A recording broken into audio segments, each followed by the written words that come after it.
Hello dear Motorsport-Magazin.com friends and Formula One fans.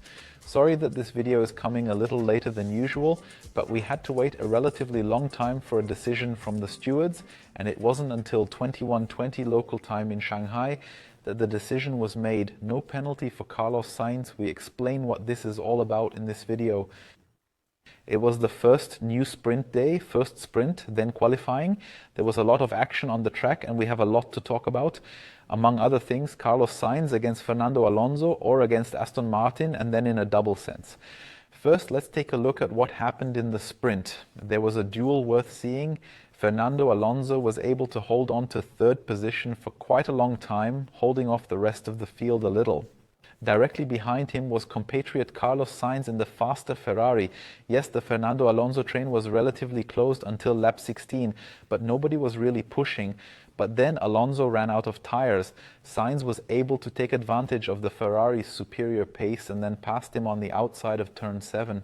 But anyone who knows Fernando Alonso knows that he doesn't give up like a lion. He fought like a lion and then regained the position, but he took a relatively big risk. Even during Sainz's first overtaking maneuver against Alonso, there was a bit of wheel banging, very slight contact, but nothing happened yet. Then on the counter-attack into turn 9, Alonso was too optimistic and the two touched again. At first you couldn't see that anything more serious had happened. You just saw a few parts fly off and didn't think anything more of it. But in the end it turned out that Fernando Alonso had punctured his tires, puncture on the front right, then had to come into the pits, change tires, tried again, but then retired from the race prematurely.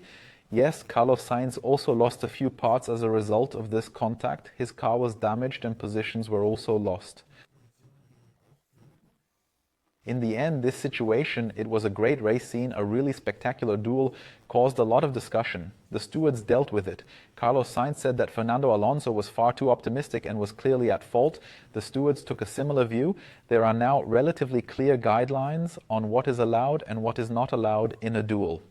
I don't even think these guidelines were really needed in this case. You could see that Fernando Alonso was not at the same height as Sainz. He was clearly behind him and he pushed in, which resulted in contact, and the stewards handed down a penalty. 10 seconds on Fernando Alonso's race time, but on the sprint time. But now Alonso has ended the race prematurely. He retired in the garage, but it was 2 laps before the end of the sprint, and so he was still classified.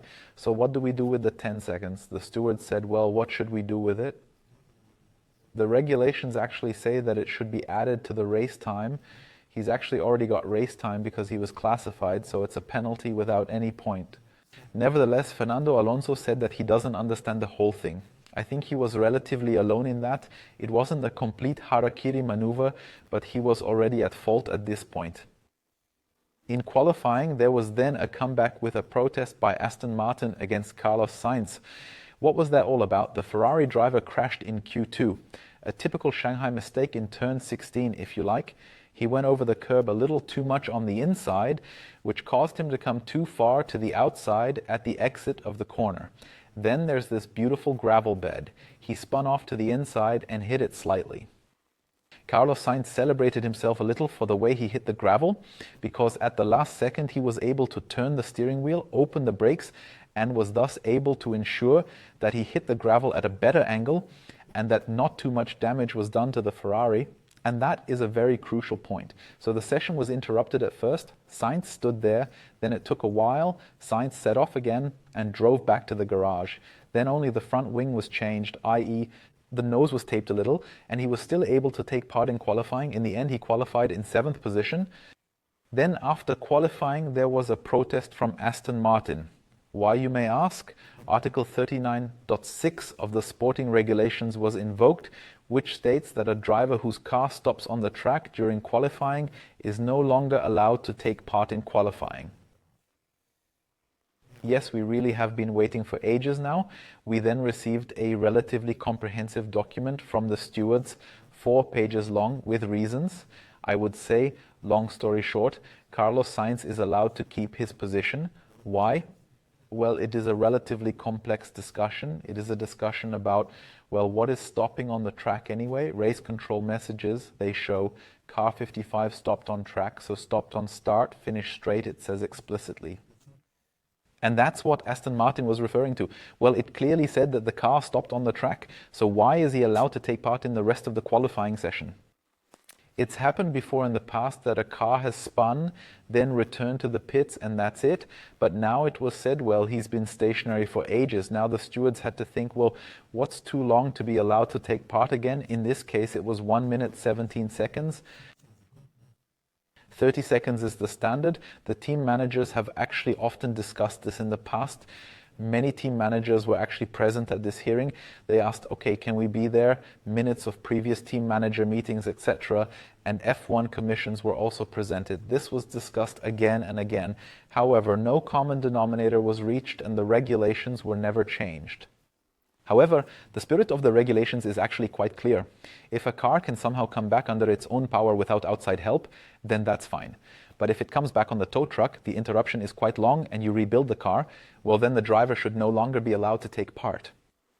Now they've said, okay, there are precedents. Drivers have been standing around for a relatively long time and were able to restart the car.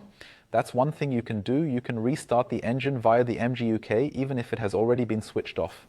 And that's why people have said, well, there have been cases in the past. It's not clearly regulated. Race control messages or not, do they determine that now? That's not really regulated either. That's why they said everything was okay, protest rejected. Carlos Sainz is allowed to keep his position, which he then earned on the track, and 2,000 euros, which you have to deposit for the protest. Aston Martin won't get that back. I'm sure Lawrence Stroll can cope with that.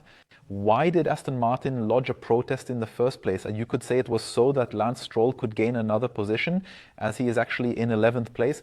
But you could also say it was more of a protest for Fernando Alonso. He sensationally qualified in 3rd position again, but that's not the true performance of the Aston Martin. You saw that in the sprint as well. Out of position in qualifying, then it's backwards in the race. And if Sainz starts from further back, he might overtake Alonso, a little less likely. Let's stay with Ferrari, because the incident in the sprint between Sainz and Alonso then caused an internal team issue at Ferrari. Carlos Sainz versus Charles Leclerc, things got pretty heated. I've already mentioned the situation. Fernando Alonso drove relatively optimistically into Carlos Sainz in turn 9, and both then lost a bit of momentum. Sergio Perez was able to get past both of them, but Charles Leclerc also came along from behind. He wasn't able to pass either of them at first, but he was able to pass Alonso in the next corner because he had a puncture. Then on the long straight, he caught up with his own teammate Sainz. And at the end of the long straight, in the hairpin, the two were no longer driving behind each other, but next to each other. Both were extremely late on the brakes. Sainz, at some point, he did turn in. But on the outside lane, Leclerc also had to turn in at some point. And the two Ferrari drivers even touched slightly again. Leclerc had to open up the steering and return to the track through the runoff zone. And he was pretty angry. He first said, "What the..." You can guess the rest. Difficult to find a good German translation. A little later he overtook Sainz in the snail curve anyway, but that had some explosive potential. Immediately after crossing the finish line, Leclerc also sparked, "We need to talk about that." Carlos defends himself more strongly against me than against other drivers. Then there was also a little hand gesture from Leclerc towards Sainz on the exit lap. Later in the interviews, Leclerc also said that was over the limit. Yes, was it or wasn't it? Carlos Sainz defended himself. On the one hand, he had slight damage from the contact with Alonso. On the other hand, he was obviously off the racing line. That means his tires were a bit dirty. That's why he had to defend himself somehow. He was no longer completely in control of his car, or not as usual. And that's why, yes, Leclerc also made it clear at this point that he has no problem at all with Carlos Sainz on a personal level. There have been many incidents like this in the past. Sometimes he was over the limit himself, sometimes Sainz. But in this case, it was quite clear that Sainz was over the limit. According to Leclerc, then there was actually a bit of time for a discussion. Then there was qualifying later. And both drivers were asked about it again. Leclerc said there was a debate. Sainz said no, there wasn't. There was no time. Everything was so hectic. So I'm curious to see whether there was a discussion on both sides on Sunday. One person who should know and who definitely has work to do now is team boss Fred Vasseur. After all, the two will start right next to each other in the Grand Prix. Leclerc in 6th, Sainz in 7th. So a lot of work for Fred Vasseur. And my colleague Florian Niedermeyer assesses how Fred Vasseur has done his job so far in the new print edition. Issue number 96, fresh in the shops, abo.motorsport-magazin.com. Of course, it's not just Fred Vasseur's work that is assessed, but the work of all team bosses. So you can look forward to finding out who did the best and who did the worst. One question that Fred Vasseur has had to answer again and again in recent weeks about his own work is, was it a mistake to sack Carlos Sainz and bring in Lewis Hamilton instead? After the sprint, you would have said, why should it have been a mistake? Hamilton drove sensationally to second position, really strong sprint, defended superbly at the start. He made a great pass at the start and then defended superbly against Lando Norris in the first few meters. In the first corner combination in the snail curve, he starved Lando Norris a bit, but everything was fair. In the end, he drove home second place. Great race. And then you could say, why are there now questions as to whether Hamilton is the wrong or the right man for Ferrari next year? Well, easy come, easy go. That was the best result for Lewis Hamilton in a long time. He was really pleased. But then we went into qualifying, and then out in Q1, only 18th on the grid for the record Formula One winner. Nothing worked at all. And as so often with Mercedes in recent years, there are waves. It goes up, it goes down. That was obviously a bitter blow. 18th position for Lewis Hamilton. But what was going on? Hamilton talked a lot about the setup afterwards. That's a new rule in the new sprint format. Parc Fermé 1 and Parc Fermé 2.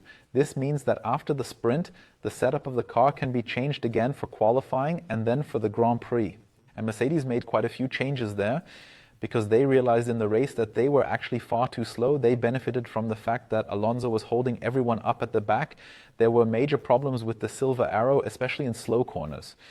Tire degradation was also significantly greater than with the competition.